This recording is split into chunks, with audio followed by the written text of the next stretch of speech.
ବର୍ଷର ସେଇ ପବିତ୍ର ମୁହୂର୍ତ୍ତ ଯାହାକୁ ଅପେକ୍ଷା କରି ରହିଥାଏ ସମଗ୍ର ଭକ୍ତ ସମାଜ।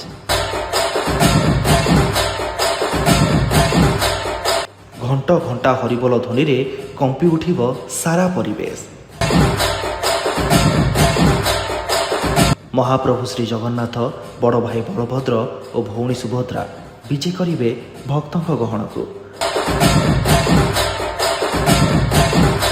ଭକ୍ତିର ଉଲ୍ଲାସ, ବିଶ୍ୱାସର ମହାସଂଗମ, ଅପାର ଆନନ୍ଦର ଅବିସ୍ମରଣୀୟ ଉତ୍ସବ। ଜୁଲାଇ 16 ତାରିଖରେ ଦେଖନ୍ତୁ ପବିତ୍ର ଘୋଷଯାତ୍ରାର ସିଧା ପ୍ରସାର ଆପଣଙ୍କର ପ୍ରିୟ ବର୍ତ୍ତମାନ ଟିଭିରେ।